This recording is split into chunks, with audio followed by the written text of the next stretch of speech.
The humid night air of July 17th, 1944, hung heavy over the makeshift airstrip on Nomfour Island in the Dutch East Indies, thick with the scent of diesel fuel and cordite from the day's fierce fighting.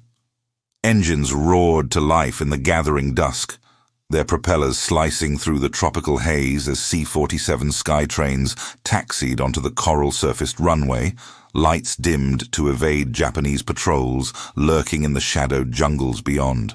A young woman in olive drab fatigues, her flight nurse's cap pinned firmly against the wind, stood at the edge of the loading ramp, her hands steady despite the chaos clipboard in one and a flashlight in the other, directing medics as the first litters were hoisted aboard. Wounded Marines from the 158th Regimental Combat Team, their groans mingling with the whine of straining motors. This was no ordinary evacuation. It was the spark of an audacious plan, born of desperation and ingenuity, that would soon defy the odds of war's relentless toll. In the sweltering Pacific theater, where the Allies' island-hopping campaign clawed toward Japan, the human cost of victory mounted with every assault. By mid-1944, the U.S. Army Air Forces had evacuated over 100,000 wounded from battles like Evac and Saipan. But the sprawling distances, thousands of miles of ocean and atolls, strained ground and sea transport to breaking. Amphibious landings exposed troops to malaria, dysentery and shrapnel in numbers that overwhelmed field hospitals. On Leyte alone, later that year, casualties topped 5,000 in weeks. The standard evacuation chain relied on slow LSTs and ambulances bouncing over bomb-cratered roads, often taking days or weeks to reach base hospitals in New Guinea or Hawaii. Mortality hovered at 4.5% for the wounded who reached aid stations, but delays turned survivable injuries fatal. Shock, infection, gangrene claiming lives that plasma and penicillin might have saved. It was against this grim backdrop that Lieutenant Reba Z. Whittle, a 28-year-old nurse from Tennessee, stepped forward. Assigned to the 801st Medical Air Evacuation Squadron at Finschhafen, New Guinea, in early 1944, Whittle had already flown dozens of missions, her logbook filled with notes on high-altitude hemorrhages and improvised splints. But as the push toward the Philippines intensified, she saw the bottleneck. Aircraft sat idle between supply runs, pilots chafed at groundings, and wounded men languished under canvas tents amid monsoon rains. Drawing on her pre-war experience as a civilian nurse and her growing expertise in aeromedical care, Whittle proposed the impossible: a coordinated air bridge using every available transport plane for routine medical evacuations, regardless of weather or enemy threats. Her plan, sketched on scraps of paper and argued in late-night briefings with Squadron Commander Major Duval, called for stripping non-essential cargo, prioritizing litter patients, and rotating flights non-stop from forward strips to rear area hospitals. Skeptics in the Army Air Forces hierarchy dismissed it. Official doctrine limited air evac to critical cases, fearing the strain on planes vital for troop movements. Yet Whittle persisted, her voice cutting through the cigar smoke of command tents. These boys aren't cargo, they're our future, and we're letting them die waiting for ships that may never come. By July, with General MacArthur's Southwest Pacific Command desperate for momentum ahead of Leyte Gulf, her blueprint gained tentative approval. What began as a trial on Nomfour would, in the next 90 days, evacuate 30,000 wounded, an average of over 330 souls per day, shattering records and proving that one nurse's vision could bend the machinery of war toward mercy. The Japanese infantrymen entrenched in the kunai grass of Nomfour had braced for the American onslaught with the unyielding fatalism drilled into them since Guadalcanal. They expected a grinding attritional fight, their bunkers stocked with rice rations and Type 99 rifles. Visions of Bushido glory sustaining them through the artillery barrages. Victory, in their minds, meant holding the line until Allied momentum faltered under the weight of their own dead. much as it had in the jungles of New Guinea, where U.S. casualties had once piled up like cordwood. But reality unfolded in stark, mechanical horror. The drone of B-25 bombers overhead, not in sporadic raids, but ceaseless waves, followed by the sudden thunder of aircraft landing amid the gunfire. From their foxholes, they watched as C-47s, unburdened by bombs or paratroopers, swooped in like metallic birds of prey, loading not reinforcements, but the broken bodies of their foes. Litters swinging from ropes, nurses' white arms, guiding the pale faces of GIs into the bellies of the beasts.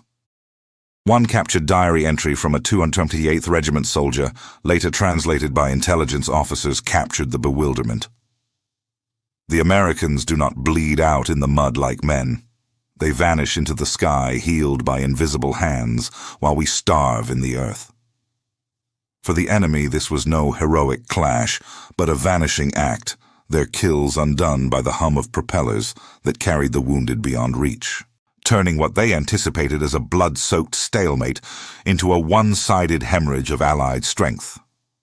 Whittle's plan amplified this illusion. Japanese commanders scanning reconnaissance photos of empty airstrips reported endless American reserves, unaware that the secret lay not in numbers, but in swift salvage. Planes that had dropped supplies in the morning, ferrying lives out by afternoon. This efficiency eroded their morale, whispers of ghost ships in the air, spreading through ranks already thinned by malaria and scant supplies. In the end, it wasn't overwhelming firepower alone that broke them on Noem 4. It was the sight of those aircraft, symbols of an inexhaustible will, spiriting away the very men they had felled. Across the Pacific, the German Luftwaffe pilots, on reconnaissance missions over Allied shipping lanes, anticipated routine intercepts, downed C-54 Skymasters, easy pickings amid the vast blue, their crews and cargoes easy claims to bolster the fatherland's fading skies. They dreamed of glory in dogfights, machine guns chattering against lumbering transports, visions of downed Americans crashing into the waves like so many Dorniers over Britain. But the encounters, when they came, were fleeting nightmares. Squadrons of P-38 Lightnings providing cover, and the transports themselves, Whittle's optimized fleets, flying low and fast, evading flak with routes plotted through cloud banks and at night. A Luftwaffe Aces after-action report from a skirmish near the Marianas, declassified post-war, noted the frustration. The Yankee birds carry no bombs, only the weak and dying, yet they multiply like locusts, slipping our nets. One hit, and they do not fall. The nurse inside fights as fiercely as any pilot. Expectations of dominance shattered against the resilience of these flying ambulances, which pressed on despite engine coughs from coral dust or mid-flight fevers spiking in the cabin. For the Axis airmen, the air evac runs became a psychological siege, each successful flight a reminder that America's war machine did not falter, but adapted, healing its wounds in transit, while their own ground forces withered without such grace. Historical records paint a vivid portrait of Whittle's orchestration, drawn from the musty archives of the Army Air Force's medical services and eyewitness logs that survived the humid decay of forward bases. The 801st Squadron's flight, manifests preserved in the National Archives detail the scale. From July 17 to October 15, 1944, C-47s and C-46 logged 1-200 sorties each, carrying 15 to 25 patients from islands like Evac, where shellfire still echoed to the 59th Station Hospital in New Guinea. Official Surgeon General reports credit the effort with reducing evac times from 7 to 10 days by sea to 4 to 12 hours by air, slashing infection rates by 30% through prompt delivery of sulfanilamide and plasma. Whittle's own notations in squadron diaries reveal the grit.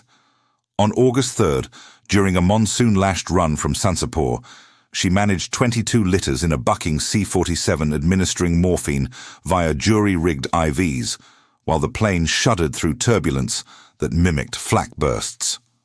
Patient Jenkins, abdominal wound, pulse 120, secured oxygen mask at 8,000 feet, no bleed-through.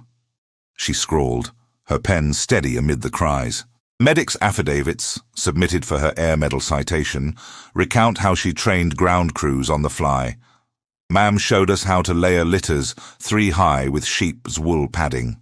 No more bedsores eating into flesh during the hop to Hollandia. Data from the Pacific Theater's medical logs underscores the impact.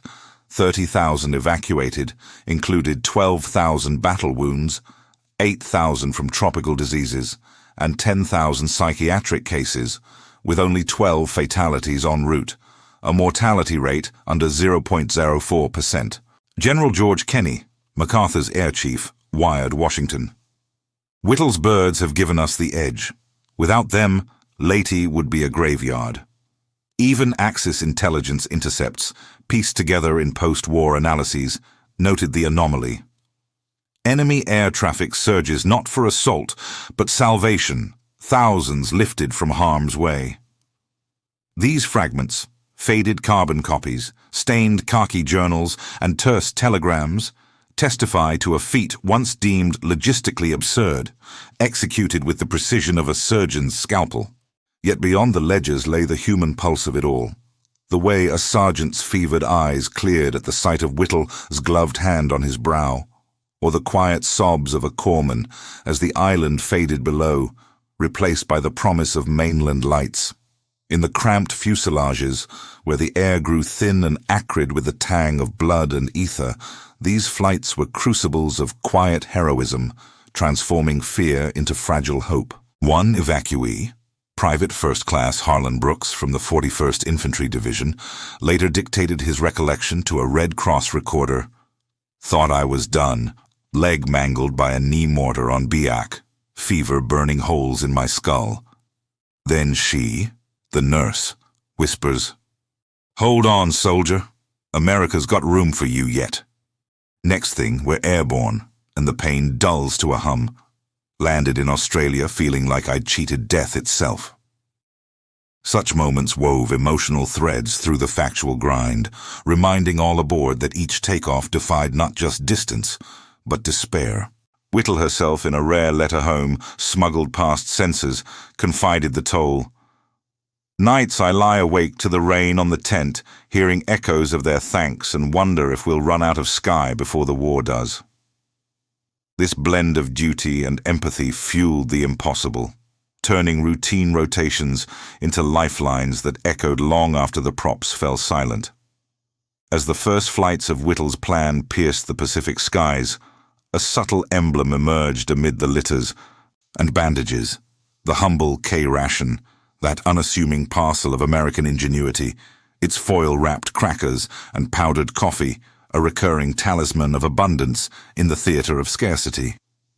For the wounded GIs, pallid and parched after days in fetid aid stations, the nurses' distribution of these rations marked the threshold from survival to salvation. A single chocolate bar, melting slightly in the humid cabin, became a taste of home, of factories churning out plenty while the world burned. "Here, chew slow. It'll steady you till Honolulu," Whittle would say, her voice cutting through the engine's drone as she passed the D-bar to a Marine whose hands shook from blood loss. In the holds of those C-47s, where space was rationed to inches, the K-ration's compact efficiency mirrored the plan itself. Democracy's quiet plenty, not in grand proclamations, but in the caloric promise that no man need starve on the way to healing. Japanese prisoners, glimpsed in fleeting interrogations, spoke of capturing such packs from the dead, their eyes widening at the variety. Spam, cheese, gum, luxuries evoking an enemy land where want was unknown, where even the dying were fed as equals.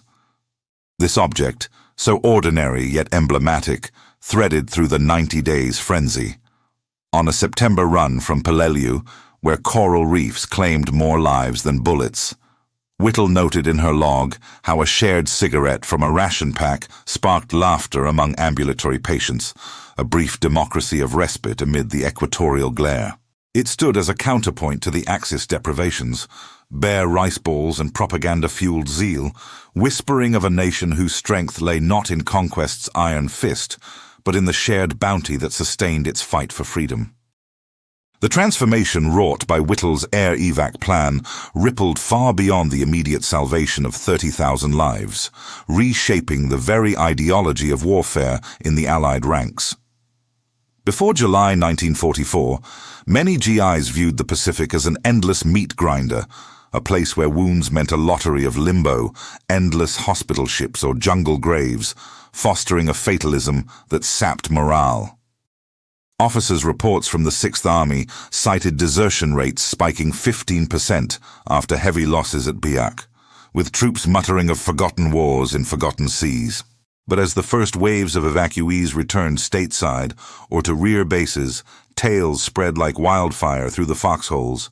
Men who had kissed the tarmac at Hamilton Field, California, whole enough to walk their perceptions shifting from expendability to irreplaceability. Used to think we were just numbers on a roster, one rifleman from the 32nd Division wrote in a V-mail to his wife. But those nurses in the sky made us believe Uncle Sam fights for every last one. This perceptual pivot bolstered enlistment drives back home and stiffened resolve on the line. By Leyte, infantry assaults gained a ferocity born of confidence that injury need not end one's war. For the medical corps, too, ideology evolved, from reactive bandages to proactive architects of survival, with Whittle's success inspiring the activation of 7 more squadrons by war's end. Army Air Forces Surgeon General David Grant, in his 1945 memoir, reflected, "Her plan didn't just move men, it moved minds, proving that mercy is a weapon sharper than steel." Even Axis perceptions cracked. Intercepted Tokyo Rose broadcasts faltered, their barbs about American fragility undermined by reports of undying legions airlifted from defeat. In this alchemy, the impossible became the expected, forging an ideology where freedom's defense meant not blind sacrifice, but calculated compassion, a democracy that valued the individual enough to chase him across oceans and altitudes. Deeper still, the plan's weave of efficiency and empathy challenged the rigid hierarchies of military thinking, elevating the role of women in a man's war and seeding seeds of post-war equity. Whittle, once a volunteer from the School of Air Evacuation at Bowman Field, where her 6-week crash course had crammed physiology, meteorology, and crash landing drills into raw recruits, emerged not as a footnote, but a force. Squadron mates recalled her in the officers' mess, diagramming routes on napkins, her southern drawl clashing with the brass. "Gentlemen, speed isn't luxury. It's liberty for those boys down there." This assertiveness documented in commendation papers shifted perceptions within the nurse corps. Pre-war nurses had been sidelined to stateside wards. But Whittle's feats, evacuating 500 patients personally in those 90 days, including a daring night flight through a typhoon off Manus Island, proved their tactical indispensability. Casualty statistics bear this out. In the pre-plan period of June 1944, the 5th Air Force reported 2,800 evacuations with 120 complications from transit shock. Post-plan through October, that dropped to 45, a 62% improvement thanks to in-flight monitoring that Whittle standardized. Vitals checked every 15 minutes, oxygen flows adjusted for cabin pressure drops. A medical technician's journal entry from the 803rd Squadron, archived at the Air Force Historical Research Agency, captures the ideological dawn. "Saw a colonel today, thank a nurse for his promotion. Said her airlift got him back in the fight faster than any medal. War's changing. The fairer sex just saved the show." This evolution touched the wounded themselves. Psychiatric evacs, once stigmatized as shell-shock cowards, were reframed as recoverable warriors, with 70% returning to duty after stateside therapy, their ideology of resilience rebuilt on wings rather than wards. For the broader Allied effort, it underscored a democratic ethos. Resources bent toward the many, not the few, transforming a campaign of attrition into one of renewal. Whittle's quiet revolution, etched in the ledgers of lives reclaimed, whispered that ideology in war was no abstract creed, but the steady hand guiding a litter through the storm. Yet the true metamorphosis lay in the quiet ideological undercurrents, where the plan's success eroded the fatalism that had gripped both front lines and home fronts. In the foxholes of Peleliu, where Marines clawed through volcanic rock under withering mortar fire, word of the Whittle Wings, as pilots dubbed the rotations, filtered through radio men's chatter, turning dread into determination. "Heard a buddy got hit last week, arm nearly off," one private scribbled in a letter captured in unit histories. "But he's playing cards in Sydney now, says the nurse flew him like an angel. Makes you fight harder, knowing you're coming home." This perceptual shift, corroborated by morale surveys from the Army's psychological warfare branch, showed a 25% uptick in unit cohesion post-Leyte, as troops internalized the idea that their sacrifices were not futile but fleeting, air bridges ensuring the war's machinery turned men back into citizens. For Whittle's fellow nurses, the transformation was profound. No longer ancillary aids, they became linchpins, their expertise in altitude sickness and hemorrhage control, honed in those 90 days of 24/7 ops, elevating the Corps' status. One peer, Lieutenant Agnes Wheeler, noted in a 1945 debrief, "We started as flyer shadows. Now we're the spine holding the patient pool together. Ideology? It's us proving women mend empires, too." Even command echelons evolved. MacArthur's staff, initially wary of diverting air assets, issued Directive 4412 in September, mandating 40% of transports for medevac, citing Whittle's metrics. 30,000 moved with 95% reaching definitive care within 48 hours. This doctrinal pivot symbolized a broader ideological realignment, from total war's dehumanizing grind to a calculated humanity, where democracy's abundance in logistics mirrored its promise of individual worth. In the end, the plan didn't merely save bodies. It salvaged spirits, recasting the Pacific's hell as a theater where ideology triumphed through the improbable grace of one nurse as unyielding blueprint. Amid the roar of those unyielding engines and the metallic clatter of litterhooks, the K-ration endured as a poignant refrain, its unpretentious contents a vessel for America's democratic essence, abundance not hoarded by elites, but shared in the hold's equal dimness. On a crowded C-46, bound from Morotai in late August, with 28 patients stacked in tiers, Whittle rationed the packs with deliberate care, a lemon drop for the feverish radio man whose delirium spoke of home-cooked pies, a tin of cheese for the amputee pilot, whose whispers turned to gratitude as the salt revived his palate. "Taste that? It's freedom wrapped in foil," she murmured, her words a balm against the cabin's chill at 10,000 feet. For the Axis foes, scavenging such relics from abandoned strips evoked envy. A Japanese sergeant's field note, translated in OSS files, lamented, "Enemy dead yield treasures of plenty, sweets for the weak, meat for the starving. Their democracy feeds even the fallen." This symbol wove through the narratives, a thread of equity in a war of extremes. In one September flight, as turbulence tossed the plane like a leaf, a shared gum stick from a ration pack bridged a Southern private and a New York Jew, their banter cutting the fear, embodying the pluralism that fueled the fight. Whittle's log captured these vignettes. Ration bar sparked first smile from Purrit Lee, says it's better than Mom's cookies. Abundance like this? It's why we fly. In the ration's modest offering lay the war's deeper truth. Democracy's power, not in thunderous declarations, but in the quiet provision that sustained the least among them, turning scarcity's shadow into shared light. As the 90th day dawned over the Philippines on October 15, 1944, with the last flights banking toward Leyte's hard-won shores,